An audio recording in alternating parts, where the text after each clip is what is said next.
Eh bien bonjour, c'est Cornova pour la chaîne vidéo Game Meeple. Donc je vous fais une petite vidéo pour vous présenter ce que j'ai reçu récemment, c'est-à-dire le pledge de Tiny Epic Quest, donc qui est le nouveau jeu de cette série des Tiny Epic. Donc là c'est la version Kickstarter donc, qui était en anglais, donc je pense qu'en toute logique il va finir par arriver en français vu que le Tiny Epic Galaxies est arrivé en français déjà. J'ai reçu aussi moi personnellement le Kickstarter de l'extension pour Tiny Epic Galaxies. J'ai pas encore eu le temps de le tester donc je ne saurais pas trop vous dire, mais ça a l'air vraiment super sympa, ça rajoute de la variété en tout cas. Tiny Epic Tiny Epic Galaxies pardon, qui est vraiment pour moi à l'heure actuelle un de mes préférés quoi. C'est vraiment mon préféré de la série des Tiny Epic. Du coup là on part sur Tiny Epic Quest, donc la particularité bon voilà, on est toujours du Tiny Epic, c'est toujours le même format de boîte. Donc on a le livret de règles forcément. Donc avec la mise en place, les différents effets, les différentes actions. La règle pour le mode solo, si je ne me trompe pas, qui doit être quelque part par là, voilà, ici.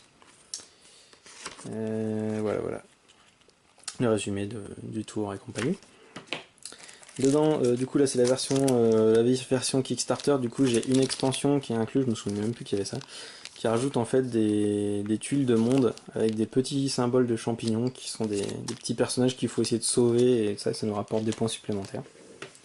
Donc, quelque chose de sympa, je ne me souvenais plus. Nous avons la grosse hype de ce truc là quand ça a été annoncé. C'était ces fameux meeples, qui sont des meeples en plastique, là vous voyez, avec des petits trous dans les bras, tout simplement parce qu'en fait on va pouvoir accomplir des quêtes, faire accomplir des quêtes à nos petits personnages et du coup les armer de différentes choses. Donc là je vais essayer de vous en attraper un. Par exemple une épée, hop, et si je lui mets une épée dans la main, du coup il est armé de cette épée, du coup il va avoir les compétences qui sont liées à cette arme. Donc en fait ils peuvent en avoir en gros une arme dans chaque main, les deux trous derrière c'est juste pour... parce que c'est voilà, c'est plus équilibré, mais du coup en fait c'est vraiment ils peuvent avoir que deux trucs. Du coup la Tiny Epic, celui-ci Tiny Epic Quest pour le coup, avant de vous faire la vidéo j'ai pu le tester en solo à l'heure actuelle, j'ai pu le tester que en solo, et c'est vraiment sympa. J'ai envie de dire presque le plus frustrant c'est que le jeu ne dure que 5 tours et on a un peu envie que ça dure plus longtemps. C'est un peu ça le truc. Là on a, hop là, hop là, nous avons un jeton premier joueur qui est ici, ce jeton là. Là nous avons un jeton, ça c'est le compte de justement le nombre de tours qu'on va faire, ça c'est le compteur de magie. Nous avons des dés spéciaux gravés, qui sont vraiment sympas. Donc avec des faces coup de poing pour taper sur les orques, des maps, des gobelins, des champignons pour la magie.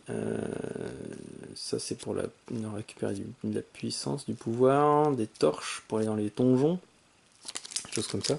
Donc on a 5 dés qui sont avec des faces identiques, là. Enfin, qui sont identiques en termes de faces. Ce sont des dés qu'on va utiliser pour les phases d'exploration, la phase de nuit. On a le petit item rack, donc simplement ça permet de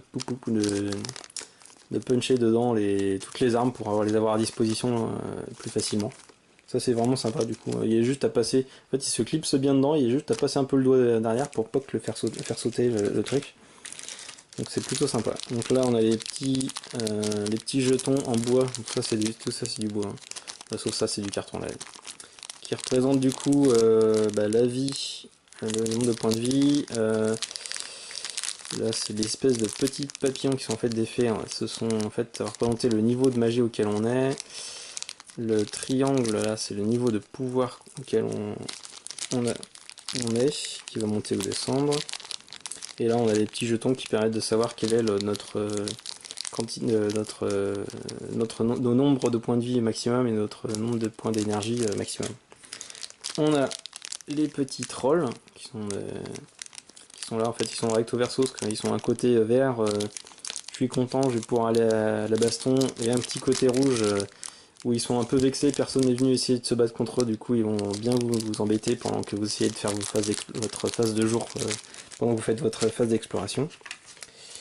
Là on a une fiche de personnage pour un joueur, donc là en haut on va avoir une piste qui va nous servir pour pour connaître le nombre de points de vie qu'on a, le nombre d'énergie qu'on a, différentes compétences qu'on a ici, là qui sont toutes les mêmes. Ici, idem, on a 3 artefacts qui sont une épée, un bouclier et un sceptre qui vont pouvoir se débloquer, qui vont donner les différents pouvoirs ici au personnage qui est équipé de cet équipement, sachant qu'il va falloir du coup parcourir les donjons qui sont demandés. Je me suis aperçu qu'en fait en fonction du personnage, les armes sont les mêmes, avec les compétences sont les mêmes, par contre les donjons et l'ordre dans lequel ils sont demandés sont différents d'un joueur à l'autre. Je trouve ça sympa parce que du coup ça évite de trop se marcher sur les pieds. Là on a le compteur de magie, avec là la piste de magie qui va augmenter en fonction des dés de magie avec le champignon qu'on va obtenir. Ici, ce sont tous les livres de sorts tous les sorts qu'on va pouvoir apprendre au cours de notre quête, qui va être marqué avec notre petit symbole de fée, notre petit jeton de fée. Ici, on a le contour, donc 1, 2, 3, 4, 5. Allez, ce que j'ai pas précisé, c'est que celui-ci, du coup, il est recto verso, ce qui est un côté qui est pour le jeu en solo, et un côté qui est pour le jeu en multijoueur. Le comportement n'est pas le même. Ici, donc là, on a le contour qui dit qu'en fait, chaque grand tour, du coup, on a 5 grands tours, et la façon dont on va scorer en fonction du nombre de sorts qu'on a réussi à débloquer, en fonction du nombre de quêtes qu'on a réussi, et en fonction du nombre de gobelins qu'on a pu zigouiller. Donc là, on a les tuiles de terrain, avec les temples, ça c'est une zone pour apprendre un sort, par exemple le sort de l'araignée ici. Encore un temple, là on a les zones avec les champignons qui donnent des pouvoirs instantanés, les zones de gobelins où en fait les gobelins vont sortir de la faille, on va pouvoir les friter. Et il me reste un type de... donc là il y a pas mal de donjons co, et la type de tuile qui me reste, c'est celle où il y a les châteaux des joueurs, voilà. Il y a les châteaux des joueurs, donc par exemple le château du joueur rouge, et à côté il y a un truc de sort. Jusqu'à 4 joueurs du coup. Hop là, donc un bon petit jeu, à l'heure actuelle comme je disais, j'ai pu le tester pour le moment que en solo. Mais vraiment super sympa, vraiment une envie de continuer et d'agrémenter et tout, et puis le système du coup des meeples customisables avec un bouclier, avec un voilà quoi. Donc c'est vraiment il y a un peu de tout en plus dans le truc. En fait c'est par l'effet d'ailleurs je les ai pas montrées, elles sont où? Elles sont là. Ici en fait on a les différentes quêtes qu'on peut en face desquelles on peut se retrouver. Donc là c'est une quête liée qui va nous permettre de gagner ce bâton en fait, cette canne plutôt. Ça nous dit d'aller dans le temple du désert pour accomplir le temple du désert et du coup récupérer en fait ce bâton qui va donner un pouvoir au personnage qui va l'avoir en main.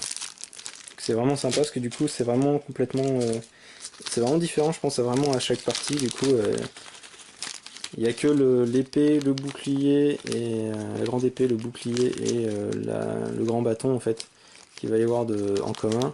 Et puis il y a certains équipements, ça fait très clairement penser à du Zelda. Hein. Je pense typiquement, je viens d'attraper le boomerang. Quand on voit la façon dont il est fait, on a vraiment l'impression de voir du Zelda. Et franchement super sympa.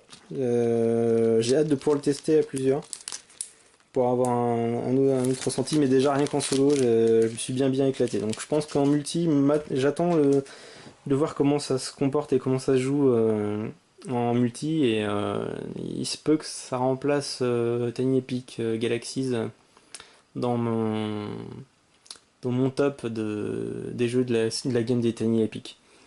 Franchement, celui-ci est vraiment super sympa. Puis bon, bah là, l'effet des meeples customisables, là, c'est juste génial, quoi. Ouais, pour vous dire, j'ai même un set supplémentaire de ces meeples customisables avec avec les armes,